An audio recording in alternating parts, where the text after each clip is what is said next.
رفعها ووضع الميزان ألا تطغوا في الميزان وأقيموا الوزن بالقسط ولا تخسروا الميزان। সুপ্রিয় দর্শক, আসসালামু আলাইকুম। এই মুহূর্তে যে যেখানে বসে এই অনুষ্ঠান দেখছেন তাদের প্রত্যেককে অনেক অনেক প্রীতি আর শুভেচ্ছা জানিয়ে শুরু করছি আজকের কোরআনের ভবনে FM মেথড। FM মেথড হচ্ছে বাংলা ভাষাভাষী মানুষকে খুব সহজে ইংরেজি শেখাবার একটি পদ্ধতি। এই পদ্ধতিতে ভাষাকে আগে শিখে আমরা গ্রামার না শিখেও ইংরেজি ভাষায় কথোপকথন করতে পারি, ইংরেজি ভাষায় লিখতে পারি। আমরা যেটা বিশ্বাস করি, শিক্ষার্থী বন্ধুরা তোমরা বলো তো দেখি কোনটা আগে হয়? মানুষ কি আগে ভাষা শেখে নাকি আগে গ্রামার শিখে? আগে ভাষা শেখে। আল্লাহ তাআলা কোনটা আগে সৃষ্টি করে? আল্লাহ সৃষ্টি হচ্ছে ভাষা নাকি? আর গ্রামার হচ্ছে মানুষের তৈরি। গ্রামার সৃষ্টি করেছে মানুষ, আর আল্লাহ সৃষ্টি করেছেন ভাষা। দুনিয়ার মানুষ শিখে কোনটা? আগে শিখে ভাষা, পরে শিখে ব্যাকরণ বা গ্রামার। আমরা বাংলাভাষী মানুষরা কোনটা শিখেছে আগে? বাংলা ভাষাটা আগে শিখেছি, তারপর স্কুলে ভর্তি হয়ে বাংলা ব্যাকরণটা পড়েছি, ঠিক কিনা? ইংরেজিরা আগে শিখে কোনটা? ইংরেজি ভাষা আগে শিখে তারপরে গিয়ে ইংরেজি গ্রামার চর্চা করে। তাহলে একটু কি কখনো চিন্তা করে দেখেছো যে মানুষ ভাষা শেখে কেমন করে? ধরো আমি যদি এরকম একটি বাক্য লিখি এভাবে, ধরো ছোট্ট বয়সে একটি শিশু যে বয়সে বলতে পারে আমি ভাত খাবো, বলো তো দেখি সেই বয়সে কি শিশু জানে এটা কর্তা, এটা কর্ম এবং এটা ক্রিয়া? জানে না। শিশু শুধু একটি কথা বলতে জানে। এই শিশুর মুখের কথাটি আসলে হচ্ছে একটা বাক্যের প্যাটার্ন, আর এই প্যাটার্নটিকে ঠিক রেখে শিশু কিন্তু অনেক কথা বলতে পারে। যেমন এই বাক্যে ভাত হচ্ছে একটা খাবার বস্তু, ঠিক কিনা? এই খাবার বস্তুটার পরিবর্তে শিশু যতগুলো খাবার বস্তুর নাম এই জায়গায় ব্যবহার করতে পারবে তার পক্ষে ততগুলো নতুন নতুন বাক্য তৈরি করা সম্ভব হবে। যেমন এটার পরিবর্তে সে বলল আমি আম খাবো, ভাতের পরিবর্তে শুধু খাবার বস্তুটার নাম চেঞ্জ করে দিয়েছে। সে বলল আমি কলা খাবো, আমি বিস্কুট খাবো, আমি চকলেট খাবো, আমি আইসক্রিম খাবো। যতগুলো খাবার বস্তুর নাম শিশু জানবে ততগুলো খাবার বস্তুর নাম এই জায়গায় বসিয়ে দিলে তার পক্ষে ততগুলো নতুন নতুন বাক্য তৈরি করা সম্ভব হবে। তাহলে শিশু কি করছে? প্যাটার্নটিকে নিয়েছে। এক প্যাটার্নটাকে ঠিক রেখেই ওই প্যাটার্নের অন্তর্গত এক একটি শব্দকে পরিবর্তন করে করেই কিন্তু আমরা কথা বলা শিখি। ঠিক একইভাবে ইংরেজিতেও সেটাই করা হয়। ধরো আই ডু মানে কি বলো তো দেখি? আমি করি। FM মেথড আমি কী করেছি? বাংলা ভাষাটাকে, পুরো বাংলা ল্যাঙ্গুয়েজটাকে আমি শেষের শব্দের উপরে ভিত্তি করে দুভাগে ভাগ করেছি। যে সমস্ত বাংলা বাক্যের শেষ শব্দটি ভার্ব সেগুলোকে একটি দলে রেখেছি, আর যে সমস্ত বাংলা বাক্যের শেষের শব্দটি যা খুশি তা হোক কিন্তু ভার্ব হতে পারবে না, তার মানে ভার্ব লিখে আমি কেটে দিলাম। এটা হলো নন ভার্ব। বাক্যের শেষ শব্দটা ভার্ব হলে সেগুলোকে ইংরেজি করার জন্য একটি লেসন বানিয়েছি, নাম দিয়েছি লেসন 2। আর যে বাক্যের শেষ শব্দটি নন ভার্ব সেই বাক্যগুলোকে ইংরেজি করার জন্য আরেকটি লেসন বানিয়েছি, নাম দিয়েছি তার লেসন 3। গুড। এবার দেখো এই আই ডু মানে কি? আমি করি। এই বাক্যের শেষ শব্দটা কি? করি। ঠিক আছে, এই করি নামক শব্দ যেহেতু বাক্য শেষ শব্দটা হচ্ছে করি, এটা ভার্ব। বাক্যের শেষ শব্দটা ভার্ব হওয়ার কারণে এই লেসন 2 ভুক্ত হয়েছে। এই আই ডুর মাধ্যমে আমরা এই ধরনের বাক্য ইংরেজি করতে পারবো যে বাক্যের শেষ শব্দটা হচ্ছে ভার্ব। তাহলে এবার আমরা কতগুলো ভার্ব এই জায়গাটায় বসাবার চেষ্টা করব। ধরো পড়া ইংরেজি হচ্ছে কি? রিড। লেখা ইংরেজি কি? রাইট। তারপরে ধরো রান্না করা ইংরেজি যেন কি? কুক। Very good. তাহলে বোঝা ইংরেজি কি? বুঝতে পারা, আন্ডারস্ট্যান্ড। আন্ডারস্ট্যান্ড, আচ্ছা ঠিক আছে ধরে নাও। আর ধরো চেষ্টা করা ইংরেজি কি? ট্রাই। তাহলে এবার একটু দেখো তো দেখি এই শব্দগুলোকে যদি আমরা এই জায়গায় বসিয়ে দিই তাহলে কেমন করে আমরা ছোট ছোট বাক্য ইংরেজিতে করতে পারছি। প্রথম শব্দটা হচ্ছে আই ডু, মানে হচ্ছে আমি করি। তাহলে যদি বলি আমি পড়ি ইংরেজি কি হবে? আই রিড, এখানে বসিয়ে দেবো। যদি বলি আমি লিখি, আই রাইট।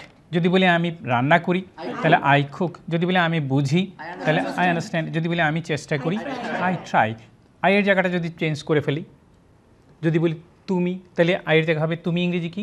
ইউ। তাহলে ইউ ডু মানে তুমি করো। যদি বলি তুমি পড়ো, ইউ রিড। তুমি লিখো, ইউ রাইট। তুমি রান্না করো, ইউ কুক। তুমি বোঝো, ইউ আন্ডারস্ট্যান্ড। তুমি চেষ্টা করো, ইউ ট্রাই।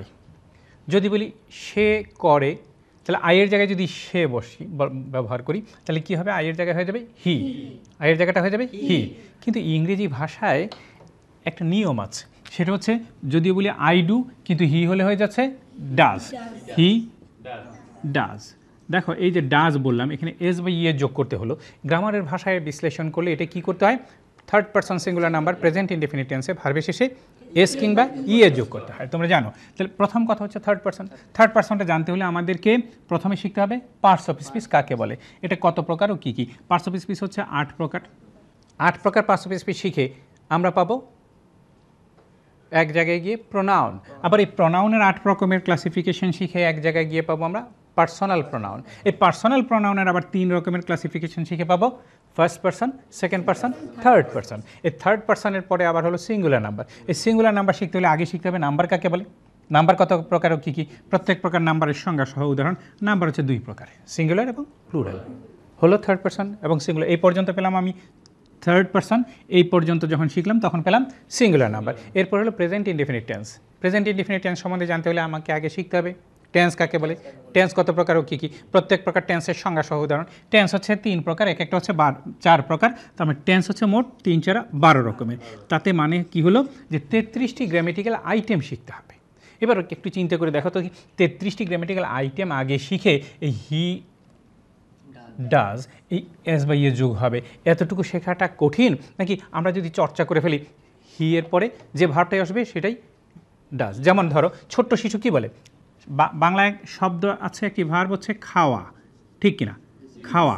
তাই বলি কি কোনো বাঙালি কখনো বলে আমি খাওয়া, তুমি খাওয়া, সে খাওয়া, বলে না। কি বলে, আমি খাই, তুমি খাও, সে খায়। এটা কি গ্রামার ধরে শেখাটা সহজ নাকি চর্চা করতে করতে শিখে ফেলাটা সহজ? চর্চা করতে করতে শিখে ফেলাটা সহজ। আমরা দেখো সেইভাবে যদি চর্চা করি তাহলে আইয়ের জায়গায় যদি আমরা হি বসাই তাহলে দুটো হয়ে যাচ্ছে ডাজ, তাহলে হয়ে গেল সে করে হি ডাজ। যদি বলি সে পড়ে হি রিডস, সে লিখে হি রাইটস, সে রান্না করে হি কুকস, সে বোঝে হি আন্ডারস্ট্যান্ডস, সে চেষ্টা করে হি ট্রাইস। তাই তো? আচ্ছা, আমরা আজকে যে সূরা নিয়ে আলোচনা করব সেই সূরাটা বোঝার জন্য এই বাংলা থেকে ইংরেজি করার জন্য এই আই ডু প্যাটার্নটা আমাদের আজকে দরকার হবে। আরেকটি প্যাটার্ন দরকার হতে পারে, সেটা হচ্ছে ধরো এটা। আমরা যদি বলি আমি করেছি, ইংরেজি কী হবে, আই হ্যাভ ডান। তার মানে কি পেলাম, শেষে আছে করেছি, তাই তো? এই করেছি, ধরেছি, মেরেছি, এরকম ধরনের কথাগুলোই এই প্যাটার্নের মাধ্যমে ইংরেজি করতে হবে। একটু আগে দেখিয়েছিলাম আমি ভাত খাবো, এই প্যাটার্নের যত বাক্য হবে শুধু এক একটা শব্দ বসিয়ে দিলে প্যাটার্নটাকে ঠিক রেখে অনেক বাক্য তৈরি করা সম্ভব। আমরাও ঠিক সেই রকমভাবে এই ডানটাকে যদি পরিবর্তন করে দিই তাহলে এই প্যাটার্নের অনেক বাক্য আমরা তৈরি করতে পারবো। তাহলে যদি বলি আমি করেছি, আই হ্যাভ ডান। যদি বলি আমি পড়েছি, তাহলে আই হ্যাভ, এই যে দেখো এই রিড শব্দটা আছে ভার্বটা, এইটার ডান ফর্মটাকে বসাতে হবে। ডান ফর্ম মানে হচ্ছে ডু, ডিড, ডান। তাহলে রিড, রেড, রেড, বানানটা একই কিন্তু উচ্চারণ ভিন্ন। তাহলে আমি পড়েছি, আই হ্যাভ রেড। আমি লিখেছি, আই হ্যাভ রাইট, রোট, রিটেন। রাইটের ডান ফর্মটা হচ্ছে রিটেন। তাহলে আমি লিখেছি, আই হ্যাভ রিটেন। আমি রান্না করেছি, রান্না করা ইংরেজি হচ্ছে কুক। তাহলে ডু, ডিড, ডান মানে কুক, কুকড, কুকড। তাহলে আমি রান্না করেছি, আই হ্যাভ কুকড। আমি বুঝেছি, আই হ্যাভ আন্ডারস্টুড। আমি চেষ্টা করেছি, আই হ্যাভ ট্রাইড। এবার যদি বলি তুমি করেছো, ইউ হ্যাভ ডান। তুমি পড়েছো, ইউ হ্যাভ রেড। তুমি লিখেছো, ইউ হ্যাভ রিটেন।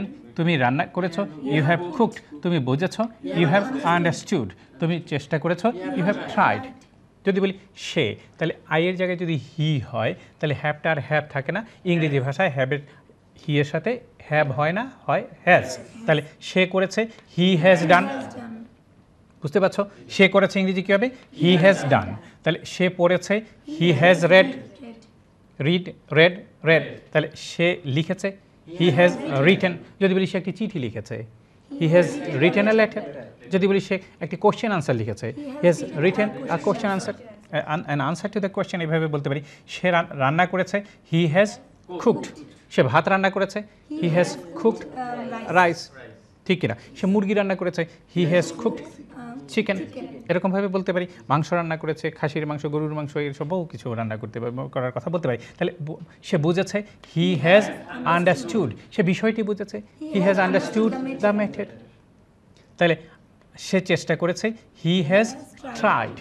এরকমভাবে তোমরা কি বুঝতে পারছো? তাহলে আজকে এই যে ছোট্ট দুটি প্যাটার্ন নিয়ে আমরা কথা বললাম, সেই প্যাটার্নটাকে শেখার জন্য যে গ্রামারের নিয়ম অনুসরণ করতে হয়, তোমরা যে গ্রামার অনুসরণ করে এতগুলো বছর পড়াশোনা করে এসছো, বলো তো দেখি সেই গ্রামার অনুসরণ করে শেখাতে সেটা সহজ হচ্ছে নাকি এই প্যাটার্ন ধরে যদি আমরা একটা শিখি এফএম মেথডের আলোকে বাংলা ভাষাকে ভিত্তি করে বাংলা বাক্যের শেষের শব্দটাকে ধরে, তাইলে কি সেটা সহজ হচ্ছে? কোনটা?